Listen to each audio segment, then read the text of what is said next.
Welcome in, everybody. Hunt Palmer here on the eve of another Fighting Tiger basketball season. Will Wade's crew hits the court on Tuesday night in the PMAC against ULM, and I'm just here to kind of give you a rundown of this roster. So if you're familiar with the basketball program but haven't taken a deep dive look into this team, they're hitting the floor on Tuesday night. I'll give you everything you need to know here over the next few minutes. This is a basketball program that's really on solid footing. You're talking about a team that over the last 3 seasons has gotten a double bye in the SEC tournament, been in the top 4, of course, won the league 3 years ago.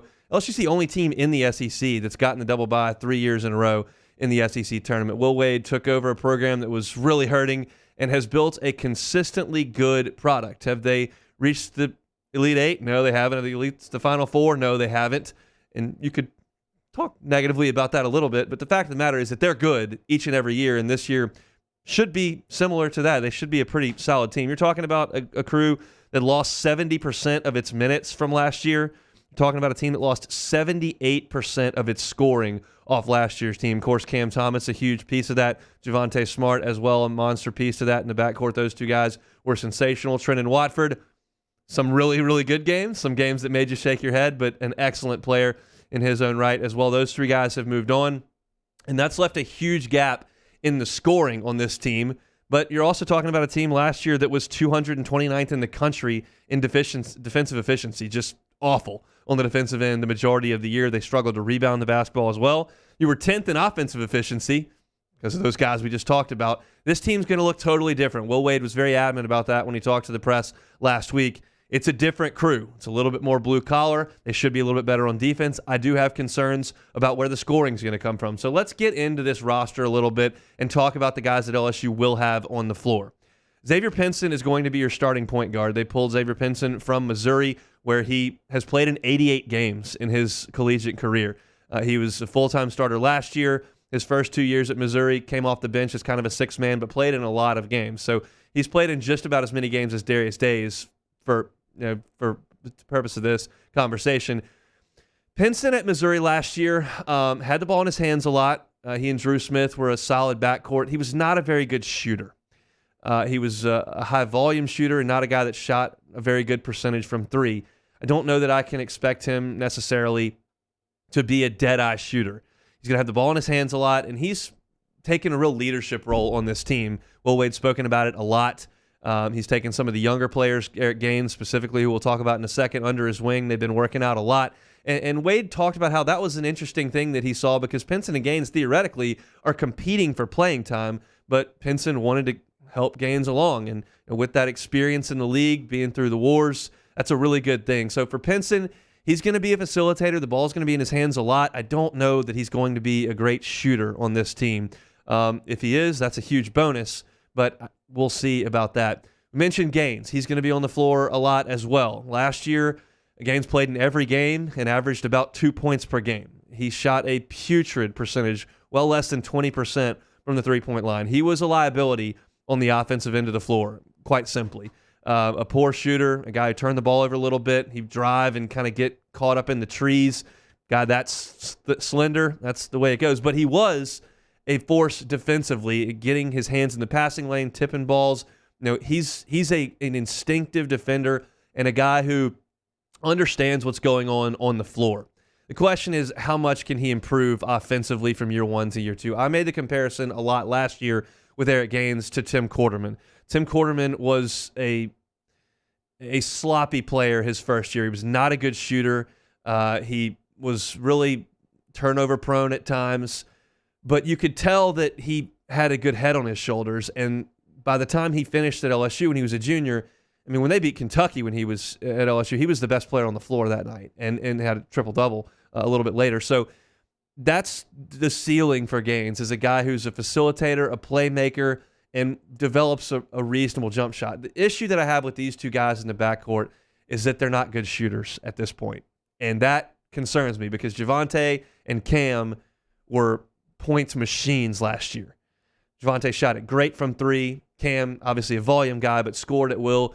Those 2 guys are not great scorers to this point. We'll see what they give LSU in the backcourt. That is, again, a concern of mine, but I do think that LSU improves defensively with Gaines and Pinson on the floor as opposed to Javonte and Cam. That's the hope, that you don't get quite the offensive production, but defensively you do get a little bit better, so it nets out. The other guard who's going to get a lot of time is Brandon Murray. He's a freshman. He's a physical presence, kind of a bowling ball. He's a good driver. He's aggressive, and I'm not at the point where I can tell you how I expect him to shoot the ball at this point in his career. Check out a highlight tape; they make them all, so it's difficult to determine how good a shooter somebody is. But he is going to be an aggressive, physical, driving presence on this team that will also help on defense. So those are the guys that are going to take the lion's share of the minutes in the backcourt, with Adam Miller being out for the season, which is a huge blow to this team. That was instant offense. That was a good shooter. That's a guy who very well could have led this team in scoring. And so if LSU last year was a backcourt dominant team, you had Cam and Javonte, and even Watford handled the ball a lot away from the basket and wasn't anywhere near a back-to-the-basket player. This is not going to be necessarily the case with this team offensively. They're not going to do everything revolving around the backcourt, creating their own shot, as you did see last year. Now, Mwani Wilkinson is kind of a swing. He's a 3. He can play the 4. He can play the 2. You obviously saw Mwani last year. Really didn't do much of anything on offense except for get putbacks, throw in dunks, to catch alley-oops, and rebound. That's kind of what he did. Will Wade has spoken about how much he has improved offensively. I'll believe that when I see it. I don't know that Mwani Wilkinson's the guy as a sophomore on this team that I'm going to count on to create his own shot off the dribble. I'm not going to count on him to be a lethal jump shooter. I just don't see that. Now, Mwani Wilkinson did go on the record to the press last week and say he wanted to be the SEC Defensive Player of the Year.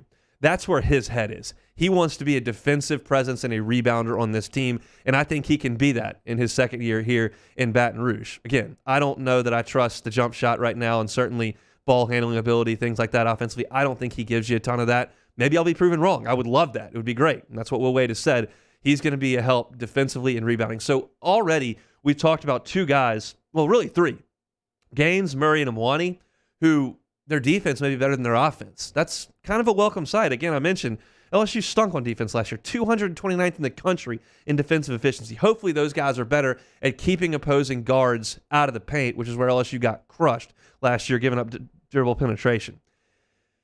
The good news here is that now that I get to Darius Days and his part in this lineup, this is way earlier than I would have gotten to it last year, where he would have been closer to your 5. He and Josh LeBlanc were your posts. Now, he's really more of a 3 at times, playing the 4 more comfortably and never really the 5 because of the size and length that LSU has to come in this preview. Days was great last year shooting the basketball. He was a 40% three-point shooter, which is excellent. He was a 66% two-point shooter, which was great. 55% of his shots were three-pointers last year, and he was great on the catch and shoot. I know a lot was made when Days got in double figures. They had a great record, and a lot of that's true. They counted on him to do a lot of catching and shooting, with Javonte and Cam working off penetration as well as Watford. And I think that a lot that's going to be the same for Days this year. He's going to be a guy who is a catch and shoot on the outside that stretches a defense and pulls bigs away from the basket because of his shooting ability. But one of the things that I love about Darius Days is his ability to rebound the basketball, specifically on the offensive end. He is a terror on the offensive glass, and he's really one of the best in the SEC on the offensive glass. So excited for Days to play a more natural position this year of the 3 and the 4. Because they've got some size coming down, and we'll start with Terry Easton on in terms of the size. He was great in the scrimmage against Nichols, scored more than 20 points, was awesome on the glass, 15 boards.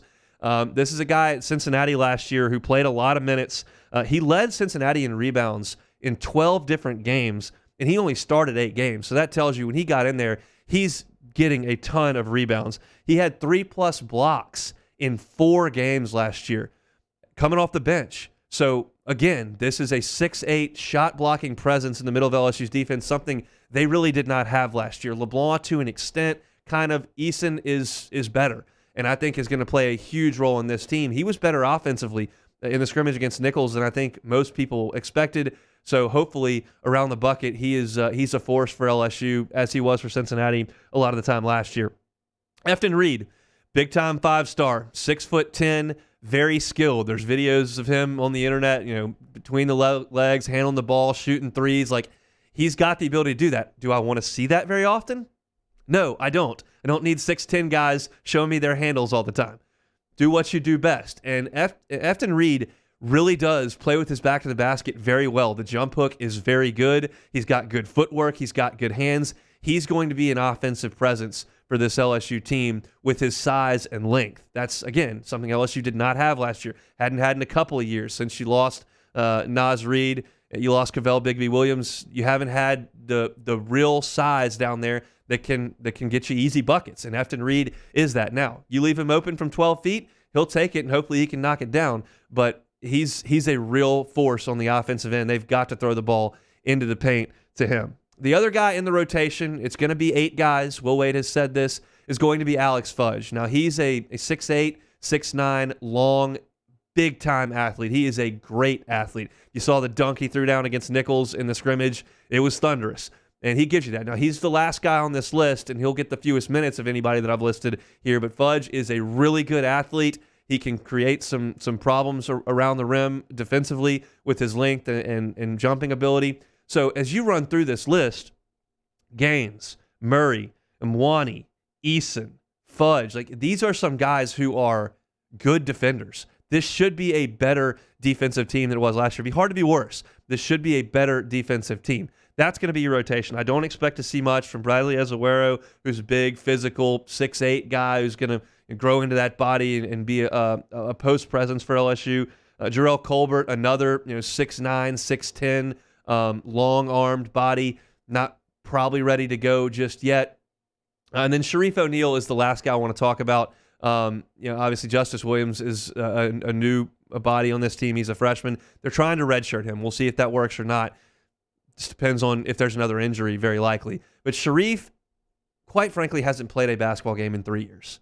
He was out there a little bit last year, but he continues to get hurt. He's caught some terrible breaks. Had the heart condition, had issues where he was banged up, and that's been the case in the offseason as well. Hadn't been able to be out there with the team very much. Will Wade said last week that everybody was ready to go, so hopefully Sharif can get out there and help because he really does have some ability. He's 6'9". He's a good athlete. He has a pretty jump shot.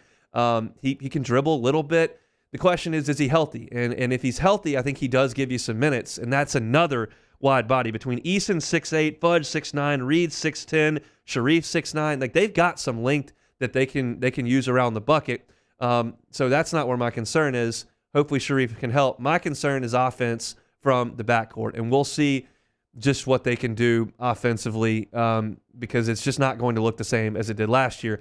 Will Wade says that it sounds like they're going to go inside a little bit more early in possessions. They're going to play inside to out. Hopefully you've got Efton Reed, Easton. Those guys can command some double teams, open the floor up so that you can create some shooting ability. Days, I think, will be a great shooter. Nobody else on this team I feel great about shooting the basketball. That can change, but we'll just have to see. So that's going to be just a quick look around this LSU basketball roster. We'll go ahead and do some of these videos throughout the season. Of course, you can check us out from noon to 2 every single weekday on Hunt and Hill over on 104.5 ESPN and on the YouTube stream driven by you Ford. Should be a really fun team. I'm very much looking forward to this edition of Will Wade's program. It's a team that I believe is probably a top 6 team in the SEC with the ability to climb into the top 2 or 3. I think the Miller injury is a big deal, so I'm not quite as bullish as I was, but it should be an exciting team. They should be better on defense. Hopefully they grow into some offense, and we have a really fun run here through March. So Tigers and Warhawks, 7 o'clock from the Pete Maravich Assembly Center on Tuesday night. Hope to see you out there. I'm Hunt Palmer.